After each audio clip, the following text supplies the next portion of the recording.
Nous avons joué à un petit jeu de société le jour de la réouverture du bar qui a rassemblé pas mal de monde puisqu'on était tous là ou presque. Un jeu pas très charitable, il est vrai, qui consistait à relever toutes les occasions où le gouvernement n'aurait pas pu faire pire que ce qu'il a fait. Évidemment, certains d'entre nous ont dit on va pas refaire le passé, mais Gustave, le bouquiniste ruiné par le confinement et qui reprend timidement les marchés en ce moment depuis une semaine, nous a dit non, il est question de l'avenir en fait. C'est quand tu regardes comment ils ont géré les choses depuis un an que tu sais où on va et ça fait assez peur. Et moi j'étais content aussi ce matin-là parce qu'on a revu le petit Vladimir, notre russo-ukrainien, bien de chez nous pourtant, et dont la mère, l'ukrainienne, donc a épousé un éleveur d'ici en 93. Et elle avait chopé le virus, nous a-t-il dit, pendant qu'elle était en chimio à Montpellier. Autant dire que ce gosse, enfin maintenant il a 35 ans, était assez remonté contre le pouvoir en France. En plus, il nous a dit, tu apprends que toutes les chimios sont fabriquées en Chine. Vraiment sympa. Alors je vous livre les choses comme elles ont fusé ce matin-là, c'est-à-dire de partout et à propos de tout. Même l'aspect physique du Premier ministre y est passé. Il y a une dame qui a dit, avec sa barbe noire et blanc, on dirait un cochon d'Inde. Et là, l'abonné au Monde a répliqué avec mépris, mais punaise, le niveau de l'argumentation, on croit arriver. Alors un troisième a dit à l'abonné au Monde, tu peux t'estimer content qu'on ait gardé notre sens de l'humour, parce que si on le perd, le Édouard Philippe, il va devoir demander l'asile à l'Angleterre après les élections. Pourquoi l'Angleterre a-t-on demandé? Parce qu'il habite Le Havre, c'est plus proche, etc. Voilà le niveau de la conversation du matin. Nous n'étions pas debout au comptoir, c'était interdit, mais assis un peu partout sur la terrasse, laquelle s'était étendue jusqu'au parking voisin, avec une personne tous les mètres 50, même tous les 2 mètres, c'est-à-dire bien moins proche que dans un autobus ou un TGV. Accessoirement, nous étions déployés sous les fenêtres d'une dame dont la maison dominait la terrasse étendue donc, qui disait c'est bien gentil, mais qu'a prévu la mairie pour moi, hein, des boules caisses? Et elle n'avait pas tort. On peut dire que l'extension des terrasses n'est pas une très bonne affaire pour tout le monde dans les villages et dans les petites villes. Bon, là, il était près de midi, le soleil brillait. Et tant qu'à parler du Premier ministre, a dit quelqu'un, toi qui es si fort, donne-nous le nom du prochain. Oui, du prochain Premier ministre, puisqu'il va y avoir, à ce qu'on dit, un remaniement. Il parlait à Gustave. Et c'est là qu'a commencé notre jeu du trouver le pire, parce que Gustave a dit, si on doit suivre la loi du pire qui s'impose apparemment à tous ces gens de l'AREM depuis le début, Macron va nommer Bayrou, qui est frais comme un camembert de l'année dernière, mais surtout ce Bayrou est tellement la pire chose qui pouvait arriver à la France, que Houellebecq l'avait même prévu dans un livre cafardeux paru il y a 3 ou 4 ans, que personne ici n'a lu évidemment. Ah si, peut-être notre ami romancier a-t-il dit. Oui, il le voyait carrément Premier ministre, ce Bayrou. Et j'ai confirmé, et Gustave a donc exposé sa théorie selon laquelle, c'est bien simple, le mandat Macron était une sorte de jeu de loi, de la stupidité, qui durait depuis 3 ans, et que dans tous les domaines, il suffisait de lire les pires cases du jeu pour savoir sur lesquelles le parti au pouvoir allait tomber. C'est pas dur, a-t-il dit, ces gens-là, les celles et ceux-là, tombent systématiquement sur les cases les plus nulles, les plus funestes. Quand ils jouent au dé entre chaque coup, c'est raté à chaque fois. Par exemple, après un coup de dé, ils tombent sur la case « Vous avez une épidémie sur les bras et vous faites l'étourdi au lieu de dire la vérité ». Ensuite, nouveau tirage de dés, paf, c'est la case, comme vous voulez faire oublier que vous n'avez rien fait au début de l'épidémie, vous en faites trop après 1 mois, et vous emprisonnez votre population chez elle, alors que seulement un tiers court un véritable risque. Case suivante, vous ruinez les petits patrons de Biarritz et de Bayonne qui n'ont jamais vu l'ombre d'un virus, et accessoirement les bouquinistes comme moi, ou les charpentiers comme Vladimir, à qui vous dites ça va vous permettre de vous cultiver, lisez un peu, que diable, passer un confinement apprenant. Fermez les guillemets. Vous n'annulez pas le premier tour des municipales, mais vous annulez le deuxième. Vous dites pas on revote tout à l'automne, c'était pas équitable. Et là, l'abonné au Monde a dit ah oui, alors on peut savoir ce que tu aurais fait à la place. Eh ben moi, a dit Gustave, déjà j'aurais chauffé les dés là avant de les jeter. Et par exemple, je me serais arrangé pour tomber sur la case je ferme les frontières, ou la case je fais tester tout le monde dans les aéroports. Il y avait une case aussi, comme vous n'avez pas assez de masques pour votre population, vous demandez aux gens de fabriquer un écran de tissu, de porter un foulard quelconque dans les lieux publics dès le 1er mars, en excusant l'état des stocks de la nation et en disant ça ne se reproduira plus. eh ben ils sont pas tombés sur cette case du jeu, mais sur celle à côté qui disait « Je mens comme un crétin et je dis que ça sert à rien de porter un masque ».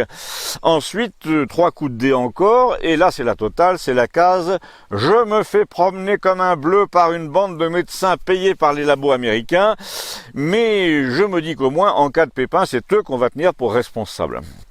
Après, a continué Gustave, toujours sur le même ton, il y a la case « Je suis incapable de fournir du désinfectant, des repas chauds, des toilettes d'autoroute aux camionneurs qui sillonnent la France pour que les gens aient de quoi manger ».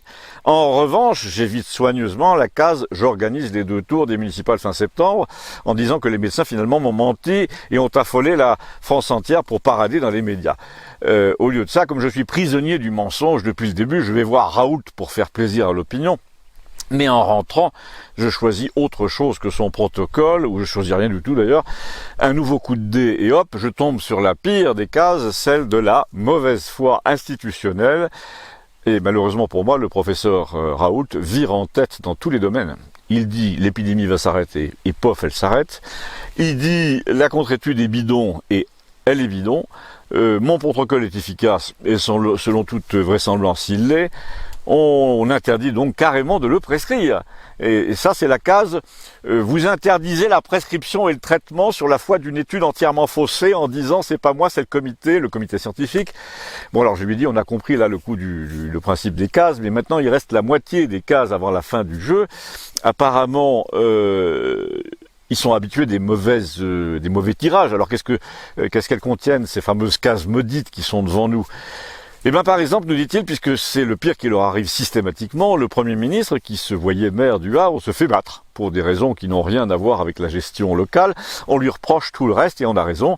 Et parmi les pires cases, il y a aussi, c'est-à-dire le contraire de ce qu'il faut faire, tu as la ministre du Travail qui a l'air d'un mannequin de chez Océdar et qui te dit les patrons devraient baisser les salaires pour compenser la perte subie pendant le confinement.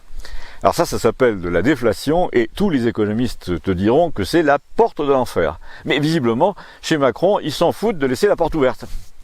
Ensuite, comme tout le monde parle en ce moment de plainte au pénal, il va faire dessaisir les juges et faire dire à la presse, c'est déjà fait d'ailleurs, qu'une commission d'enquête parlementaire, c'est beaucoup mieux que ça. Ben oui, c'est beaucoup mieux, en effet, on peut lui faire dire ce qu'on veut, y compris et surtout, c'est pas nous, c'est la fatalité, si le virus a ruiné l'économie, alors que tout le monde maintenant en France sait, en regardant la Suède par exemple, que c'est pas du tout une fatalité. Et là, il y a une case du jeu de loi qui leur tend les bras pour être sûr de ne pas être inquiété par une commission d'enquête. Il nomme le président de la commission, le président de l'Assemblée, qui ne peut pas non plus leur refuser quoi que ce soit depuis qu'on l'a blanchi dans une autre affaire sur laquelle je ne reviens pas. Alors paf, un coup de dé et c'est fait, et dans le même temps tu fais nommer président, pourquoi pas, de la Cour des comptes, un type qui n'osera pas dire que la gestion des finances en ce moment est digne du bureau. Alors là, le petit Vladimir, qui avait compris le principe de ce jeu de loi lui aussi, a fait mine de lire les cases sautées, celles que le tirage ne permettait jamais d'atteindre. Et c'était par exemple, je fais tester et masquer les généralistes et le personnel des EHPAD dès le début avril, ou bien il y avait la case aussi, je demande son aide à la Russie pour les masques, je confine pas la Bretagne, le Bordelais, le Pays Basque, le couloir rhodanien, afin qu'ils continuent à assurer la richesse du pays. Je profite de la crise pour laminer le système de fraude aux cartes vitales et aux faux retraités. Là, je profite de la crise aussi pour dire plus de migrants, c'est fini. Alors là, l'abonné au Monde a eu le culot de lui dire tu peux parler, toi, tu es un Ukrainien. Et il a répondu je peux surtout parler parce que je suis né orthodoxe et qu'il y a des icônes plein mon salon. Moi, j'ai rien contre les migrants s'ils honorent la Sainte Vierge. Ça devrait être un critère à l'entrée.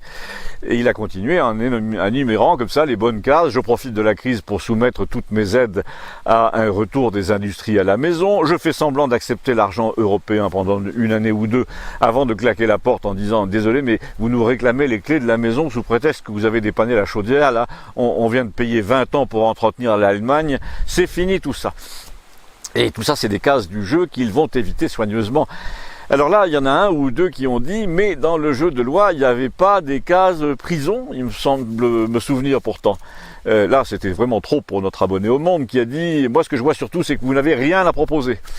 Au contraire, a dit Gustave, ce qu'on a à proposer, c'est déjà de clouer le bec à ceux qui disent on peut pas, c'est pas possible, etc. Parce que dans l'histoire humaine et dans l'histoire de France en général, tout est possible.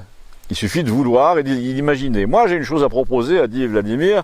Déjà, je vais te donner un exemple. Tu sais que je suis dans le bois et les charpentes. Eh ben, avec mon gouvernement à moi, l'État interdirait net, comme ça, d'exposer et d'exporter nos forêts en Chine pour voir revenir des meubles en chêne fabriqués là-bas et vendus chez Conforama, qui ruinent les mecs comme moi, évidemment.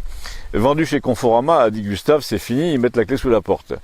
D'ailleurs, à ce propos, a-t-il ajouté, ils ont quand même cassé l'élan. Hein. C'est vrai qu'il y avait de la surconsommation, mais là maintenant, ils ont introduit la sous-consommation. Et là, je vois vraiment pas trop de solutions. Si les gens commencent à se dire à quoi bon changer de télé, de voiture, de commode, on est assez mal parti. Et Vladimir, dont je n'ai pas précisé que c'est un type moi je n'ai pas précisé que c'est un type qui calcule très vite, qui joue aux échecs, qui croit à la génétique et qui dit que c'est pas pour rien que les Russes sont les meilleurs mathématiciens au monde. Vladimir, qui n'est pas spécialiste en charpente pour rien, a dit « Moi, j'ai des solutions. Apparemment, le problème est que les gens ne veulent plus dépenser, donc tu m'excuseras. » a-t-il dit à l'abonné au Monde, mais moi je les y oblige à dépenser. C'est une solution que j'ai lue quelque part dans un article récemment à propos des conseillers de Poutine qui planchent sur le marché intérieur. Alors ça évidemment, a dit l'abonné au Monde, Poutine, ce grand humaniste, hein. Vladimir a répondu, c'est surtout le contraire d'un con, alors que Moscovici c'est plutôt un synonyme.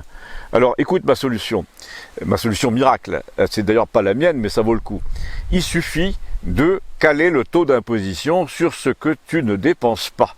En fait, tu payes une taxe sur l'argent qui dort, l'argent du livret A, tu punis les gens qui n'achètent pas quand ils ont de l'argent.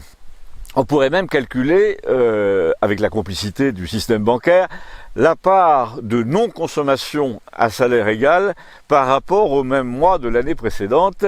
Et c'est ça qu'il faudrait taxer, c'est l'argent qui ne travaille pas. Donc, a dit Gustave, tu les incites à recommencer à aller acheter des merdes chinoises. Ben non, nous a-t-il dit, parce que les chinoiseries, tu les empêcheras de venir.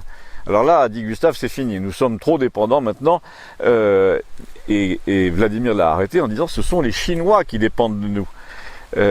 Parce que voler le talent d'autrui pour en avoir un, c'est un facteur de dépendance et ils ont beau nous vendre des trucs par millions et être nos créanciers, ils n'arrêtent pas d'espionner ce que nous faisons pour arriver à concevoir ce qu'ils nous vendent.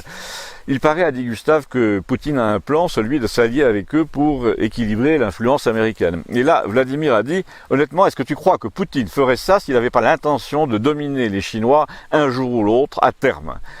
Et il va les dominer comment, a demandé l'abonné au Monde, qui haïssait vraiment Poutine. Eh ben, il va les dominer parce que la Russie a le gène de l'imagination, de l'invention, des mathématiques, comme les Européens d'ailleurs, et qui a des qualités qui ne s'achètent pas et qui ne s'apprennent pas, des qualités dont on ne peut que voler le résultat à ceux qui les possèdent. Crois-moi, a-t-il dit, Poutine sait très bien où va la Russie en ce moment. Alors là, quelqu'un l'a interrompu et a dit, écoute, nous on s'en fout, on aimerait bien savoir où va la France. Et nous avons failli en rester là ce matin-là, mais parce que la question était trop vaste, évidemment. Mais Gustave l'a resserré, cette question, tout d'un coup. Il a dit, écoute, on peut dire déjà que la France va vers la schizophrénie la plus totale. Avant-hier, tu avais des milliers de clandestins venus du Mali ou du Congo qui défilaient à Paris en disant qu'ils voulaient des papiers, du boulot, des allocs, je sais pas. Et hier, tu avais des milliers d'antiracistes qui défilaient toujours à Paris sous les caméras, en foule compacte, malgré l'interdiction de la manif, malgré les consignes sanitaires, pour dire qu'ici c'est comme aux États-Unis, etc., etc. Ici à Villeneuve, dans ta ville, pendant ce temps, à côté, tu avais des intermittents du spectacle qui défilaient à 4 mètres les uns des autres, tous avec leurs masques, ils étaient 80 à peine, pour dire qu'ils étaient ruinés par le confinement, sans qu'il y ait eu intervention de la police. Chacun a reçu chez lui une amende de 135 € pour manifestation interdite. Ça veut dire qu'ils ont été reconnus par les caméras de surveillance de la ville. Imagine, on avait probablement leur adresse. Alors quand tu vois ici la petite serveuse sur la terrasse avec son masque à fleurs, les tables espacées de 2 mètres, le gel hydroalcoolique, et quand tu compares avec les foules haineuses de la place Clichy, tu te dis mais on nous prend vraiment pour des cons. Et forcément, il y a une limite. Et Vladimir qui s'en allait a dit, la limite, nous l'avons en tête. À bientôt, merci.